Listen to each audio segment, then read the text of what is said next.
हिफाजत से लगाओ, सब कुछ लगाओ तो भी तोड़ेंगे, वो जंगल तोड़ देंगे, गिरा देंगे। बताओ किस नबी के मानने वाले, किस दीन के मानने वाले? उसके बाप का नाम क्या है, उसकी माँ का नाम क्या है?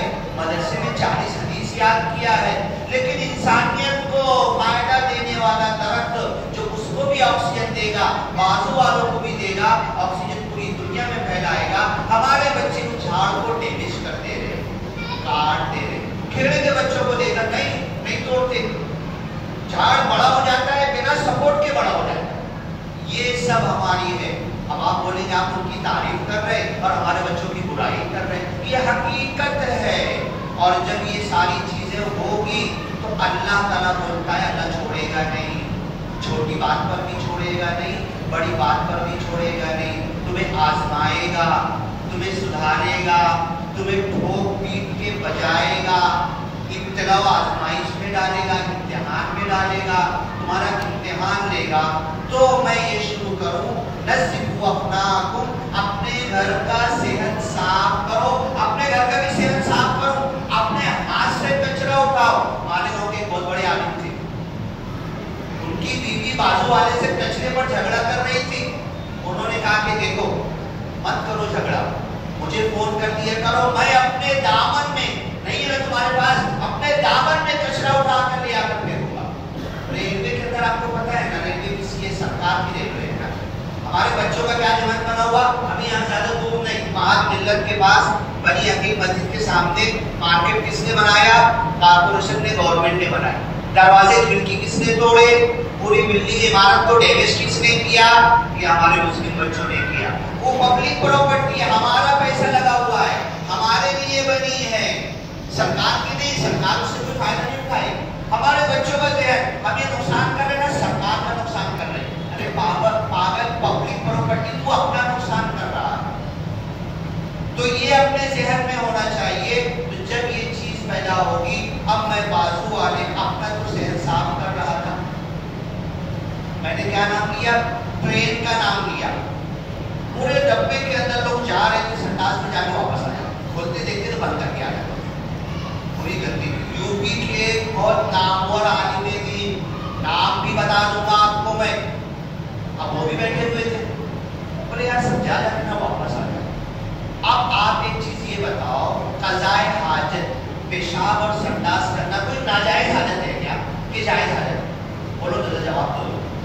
पेशाब और संडास जायज हालत है कि नाजायज हालत है? हाँ जायज है ना।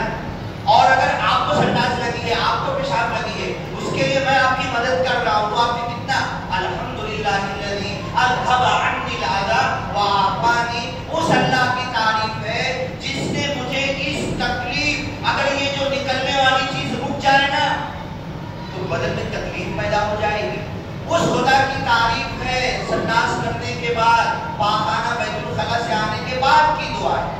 उस खुदा की तारीफ है जिसने मुझको एक तकलीफ दे चीज को बाहर निकाल दिया, अज़ा व आफ़ानी, और मुझको आफियत बख्शी।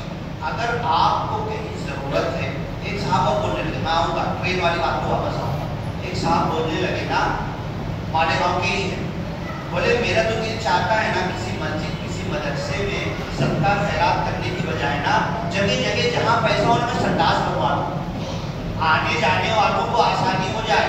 तो वो आलिम साहब देख रहे थे, रेलवे में बैठे हुए लोग जा रहे, हिंदू भी है, मुस्लिम भी है, लोग जा रहे और दरवाजा बंद करके वापस आ जाए। अब ये उठे, समझ गए गंदगी अंदर है, कोई बैठने के लायक नहीं, गए बेचारे अपने मुंह पर जो बहुत बड़े आलिम, संडास साफ करना आलिमों का काम है क्या? ये मेरा काम है क्या? ये नबियों का काम है क्या? ये सहाबा का काम है? तो आलिम हूँ, हाफिज हूँ, मुफ्ती हूँ, काजी हूँ, मैं तो स्टेज पर बोलता हूँ, एक एक घंटा में लाखों लोग सुनते हैं मेरा काम संडास साफ करना है क्या? सोच सकते थे ना आलिम साहब।